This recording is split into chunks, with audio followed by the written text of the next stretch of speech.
प्रजापालक विक्रमादित्य को सदैव अपनी प्रजा के सुख दुख का ध्यान रहता था। कौन क्या कर रहा है और किसे क्या दुख है, इन बातों का पता लगाने के लिए वे यदाकदा भेष बदलकर निकल जाते। ऐसे ही वे एक रात बाजार की गलियों में घूम रहे थे। आधी रात का समय था। चारों ओर अंधकार और गहरा सन्नाटा था। गलियों का चक्कर लगाते लगाते वे एक मकान के सामने आए। लैंप का टिमटिमाता प्रकाश बरामदे से बाहर आ रहा था। बरामदे में एक बुढ़िया बैठी थी। वह कभी चरखा चलाती तो कभी हुक्का पीती, कभी हंसती, कभी रोती तो कभी नाचने लगती। विक्रमादित्य को उसकी ये अजीब हरकतें देखकर बड़ा आश्चर्य हुआ। आखिर वह उसके पास जाकर इस स्थिति का कारण पूछ ही बैठे। बुढ़िया बोली, मुसाफिर तुम अपने रास्ते से चले जाओ, मुझे पूछकर क्या लोगे।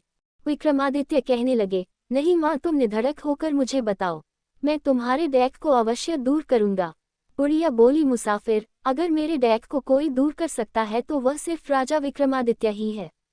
इसके अतिरिक्त और किसी के अंदर इतनी सामर्थ्य नहीं। विक्रमादित्य बोले, मैं ही राजा विक्रमादित्य हूँ, तुम बताओ तो सही। बुढ़िया बोली, तुम्हें एक शर्त माननी होगी। अगर 6 मास के अंदर तुमने मेरे कार्य को पूर्ण नहीं किया तो 6 मास समाप्त होते ही तुम्हारी मृत्यु हो जाएगी। इसमें कोई संदेह नहीं। विक्रमादित्य ने सहर्ष शर्त स्वीकार कर ली। बुढ़िया बोली, मेरा नौजवान बेटा और बहू अंदर के कमरे में सोए थे। एक दिन जब मैं प्रातः उनको उठाने गई तो देखा कि दोनों ही गायब हैं। उनके बिस्तरों पर सिर्फ बड़े बड़े पत्थर लेटे थे। ये रहस्य आज तक मेरी समझ में नहीं आया और तब से मेरा दिमाग सही काम नहीं कर रहा है।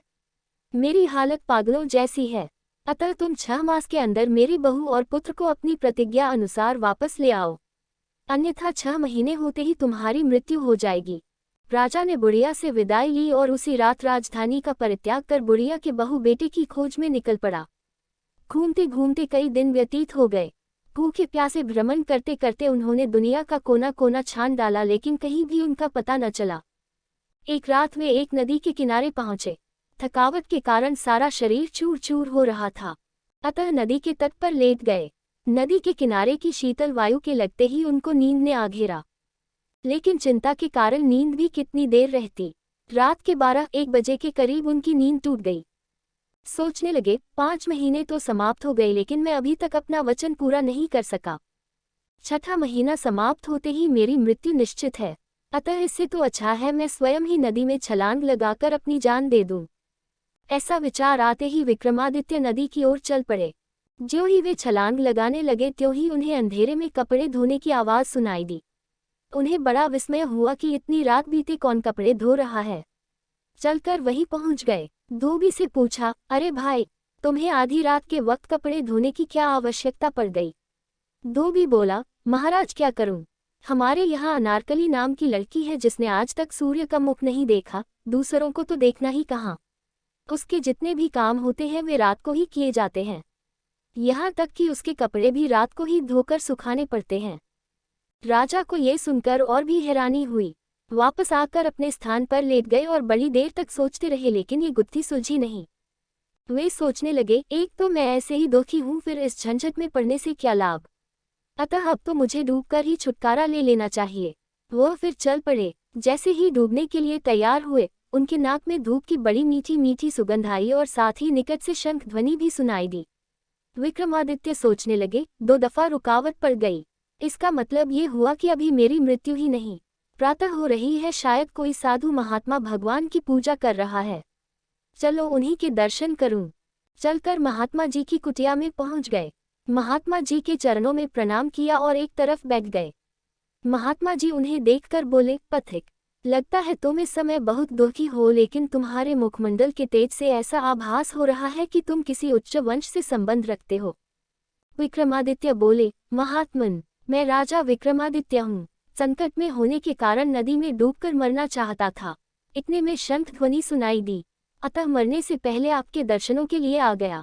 महात्मा बोले, धन्य हो राजा विक्रमादित्य, आज तक तो आपका नाम ही सुना था, लेकिन आज तो आप यहाँ स्वयं पधारे हैं, कहिए मैं आपकी क्या सेवा करूं। विक्रमादित्य ने बुढ़िया के बहू बेटे और साथ ही धोबी की लड़की के कपड़े रात को धोने की बात कह दी। महात्मा जी थोड़ी देर सोचने के बाद बोले, तुम पहला काम ये करो कि किसी तरह से धोबी की लड़की के साथ शादी कर लो, फिर 2-4 दिन वहां ठहरकर और हाल चाल देख मेरे पास आ जाना। तब मैं तुम्हें सारी बातें बताऊंगा। दूसरे दिन विक्रमादित्य सज धज कर धोबी के घर गए और उसकी लड़की से शादी करने की इच्छा प्रकट की। धोबी उस सुंदर व्यक्ति को देखकर बहुत प्रसन्न हुआ और उसी दिन विक्रमादित्य से अपनी लड़की की शादी कर दी। विक्रमादित्य अब वहीं रहने लगे, लेकिन धोबी की लड़की ने न तो उन्हें अपना मुंह ही दिखाया और न ही कोई बात की। जो भी बात होती वह नौकरानी के माध्यम से ही होती। उसके कार्य रात को ही होते और दिन को सोई रहती। कुछ दिन वहां रहने के पश्चात विक्रमादित्य फिर महात्मा जी के पास गए। महात्मा जी से सारा वृतांत कहा। महात्मा जी बोले, अब अपना काम बना ही समझिए। वास्तव में धोबी की लड़की अनारकली इंद्र राजा की परी है। वह रात को जाकर इंद्र की सभा में नृत्य करती है। बुढ़िया की बहू और बेटा भी वही रसोई का काम करते हैं। मैं तुम्हें 3 दिन के लिए 3 गोलियां दूंगा। एक एक गोली प्रतिदिन रात को मुंह में डाल लेना। उनके प्रभाव से रात को तुम्हें कोई भी नहीं देख सकेगा। बस फिर रात को उसी के पीछे पीछे चले जाया करना। वहां अपने उद्देश्य में सफलता प्राप्त करना तुम्हारे ऊपर निर्भर करता है। इतना कहकर महात्मा जी ने 3 गोलियां विक्रमादित्य को दे दी। विक्रमादित्य गोलियां लेकर धोबी के घर वापस आ गया। रात को विक्रमादित्य बहाना बनाकर शीघ्र ही सो गया। थोड़ी देर बाद गोली को मुंह में रखा और दरवाजा बंद करके बाहर निकल गए। उधर अनारकली भी इंद्र राजा की सभा में जाने के लिए तैयारी हो रही थी। राजा विक्रमादित्य ने चुपके से उसके नहाने के पानी में ठंडा पानी मिला दिया और वैसे ही उसके श्रृंगार के कमरे में भी सामान इधर उधर कर दिया। अनारकली को बड़ी हैरानी हुई। वह नौकरानी पर बिगड़ रही थी, लेकिन ये तो राजा की करतूत थी जिसे गोली के प्रभाव से कोई नहीं देख सकता था। किसी तरह वह जलती भुनती तैयार हुई और इंद्र सभा के लिए चल पड़ी। विक्रमादित्य भी पीछे पीछे चल पड़े। आगे चलकर एक वृक्ष के साथ मालती के सफेद फूल खिले हुए थे। अनारकली ने खड़े होकर आवाज लगाई, बहन मालती जल्दी चलो, आज देर हो रही है। बहन की आवाज सुनकर मालती भी सज धजकर बाहर आ गई। आगे चलकर एक पीपल का वृक्ष आया जिसकी 2 बड़ी शाखाएं आकाश को छू रही थीं। दोनों वृक्ष पर चढ़कर एक एक टहनी पर बैठ गईं। विक्रमादित्य भी उनके साथ टहनियों के बीच में बैठ गए। इतने में परिया बोली, चल रे पीपल के पेड़, हमें शीघ्र ही इंद्र राजा की सभा में पहुंचा। इतना कहना ही था कि पीपल का पेड़ उड़ने लगा और शीघ्र ही इंद्र की सभा में पहुंच गया।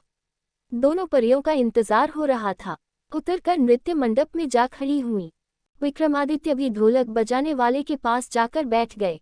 उस समय उन्होंने गोली मुंह से निकालकर जेब में डाल ली।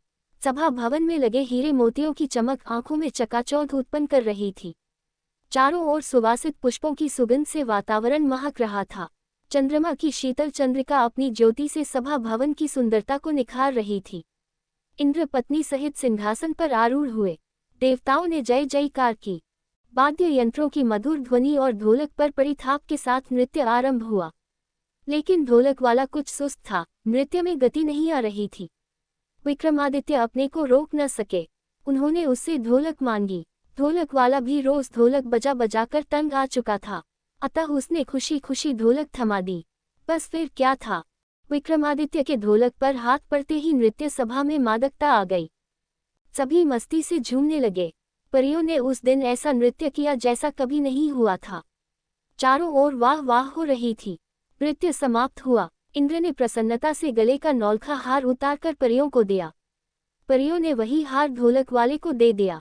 क्योंकि वह भी कई बार ऐसे पुरस्कार ले चुका था, अतः उसने भी वह हार विक्रमादित्य को दे दिया।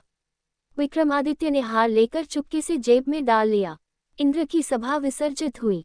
परियां वापस चली। विक्रमादित्य ने भी गोली मुंह में रखी और अदृश्य होकर पीछे हो लिया। उसी पीपल के वृक्ष पर बैठकर उसी स्थान पर आ गए जहां से चले थे। अब विक्रमादित्य परियों से आगे आकर अपने कमरे में सो गए। प्रातः हो गई लेकिन आज वह नित्य की भांति नहीं उठे। अब तक विक्रमादित्य जाग तो चुके थे लेकिन सोच विचार कर रहे थे। नौकरानी ने आवाज लगाई लेकिन वे उठे नहीं। उसने फिर झकझोरते हुए कहा, महाराज उठिए, सुबह हो गई है। विक्रमादित्य आंखें मलते हुए कहने लगे, ओह, तुमने तो बहुत अनर्थ कर दिया। मैं आज एक बहुत ही सुंदर सपना देख रहा था। पास खड़ी अनारकली ने नौकरानी को इशारे से स्वप्न के बारे में पूछने के लिए कहा। नौकरानी बोली, महाराज कैसा स्वप्न था?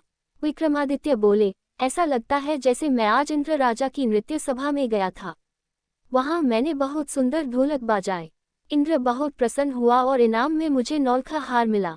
मैंने उसे लाकर अभी अभी सामने वाली अलमारी में रखा है। जरा तुम जाकर देखो तो सही। नौकरानी को आज्ञा माननी पड़ी। उसने अलमारी खोली। सचमुच ही वहां हार चमक रहा था। अनारकली के आश्चर्य का ठिकाना न रहा। दिन व्यतीत हुआ, शाम आई। आज रात को फिर विक्रमादित्य ने इंद्र की सभा में प्रवेश कर पिछले दिन से भी अधिक सुंदर ढोलक बजाई। इंद्र ने परियों को सोने की थाली में 32 व्यंजन, जो 36 प्रकार से बने थे, पुरस्कार के रूप में दिए। परियों ने ये सोचते हुए कि सारा कमाल तो ढोलक वाले का है, उसी को थाली दे दी। उसने भी वह थाली विक्रमादित्य को संभाल दी। विक्रमादित्य पिछले दिन की तरह शीघ्र ही आकर अपने बिस्तर में सो गए। प्रातः भी काफी देर तक सोए रहे। आज फिर जब नौकरानी ने उन्हें उठाया तो वह बोले, अरे मूर्ख, आज तो तूने मेरा सारा कार्य ही बिगाड़ कर रख दिया। आज तो मुझे कल से भी अधिक सुंदर स्वप्न दिखाई दे रहा था। आज मैंने इंद्र की सभा में कल से भी अधिक सुंदर ढोलक बजाई। इस पर उन्होंने प्रसन्न होकर सोने की थाली में 32 व्यंजन, जो 36 प्रकार से बने थे, भेंट में दिए। मैं उस थाली को लाकर अलमारी में रख ही रहा था कि तूने मुझे जगा दिया।